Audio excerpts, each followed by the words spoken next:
Hi, this is Natalie, a reporter from Boys K Magazine, a children's magazine written by children. I'm here at POPnology at the Ontario Science Centre. It's so cool how pop culture can inspire future technology and what it has in store for the future.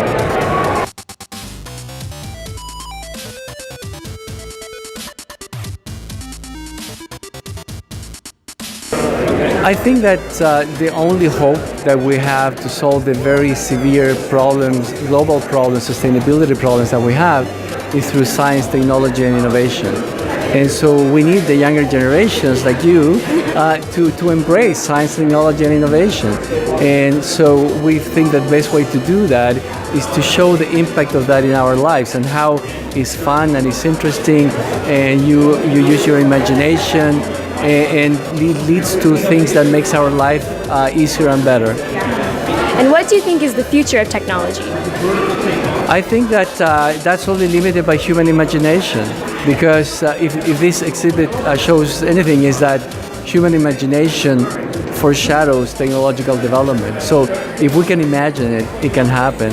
And today we stand at the beginning of the applications of artificial technology. This is going to change our lives completely. So I also heard that you worked on the Back to the Future movie, is that true? I did. I worked on Back to the Future, and there's another film of The Rocketeer that's highlighted here in the show that I worked on too.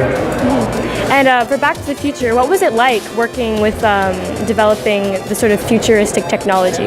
Oh, it was one of the best jobs I've had, because I was locked in a trailer with several other designers, concept artists, and we were just speculating about what would happen in the future in 2015, which was 30 years prior to that. So at the time, 2015 seemed so far off, and now that we're here, looking back on some of the things we designed, we were on, and we actually predicted things pretty well, but some of the things we were well off on. All right, now final question. In your opinion, what is your favorite part about this exhibit, POPnology? That's a good question. There's so much here. I think it's just ultimately what we talked about, how you can look at things and realize that so much of our current technology existed long, long ago. And one of my favorite examples, if you look back to the movie 2001, it was released in 1968, I think, and they had a technology where the astronauts on their spacecraft had they called it a news pad.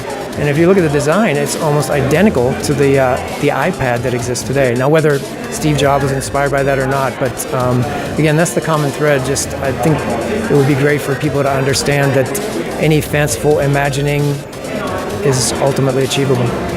I'm joined by... Oh my. How are you today? All right, good. Do you mind if I ask you a couple questions? Okay, let's get started then. So first, this might be a delicate question, but how old are you? Cool. All right. And where are you from? Very interesting, fascinating. And how do you feel about being here at POPnology and being surrounded by so many cool technologies? Oh, me too. Feeling a little shaky. So I see you have an amazing droid behind you over here. What's its name? This is R2M0. And did you build this yourself? I did, yes. He's entirely scratch built. Wow. Can you tell me a little bit about the process?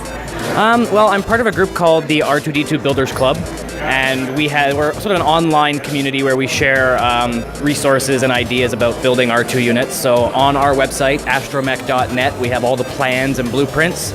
So basically you go online, you decide what materials you want to use, download the plans, and then get started. Wow. What was the hardest part about building it? Oh, probably his legs. The legs took a very long time. There's lots of detail on the legs, so they were pretty intensive to build. Wow. Well, I think that hard work paid off. It looks amazing. Thank you.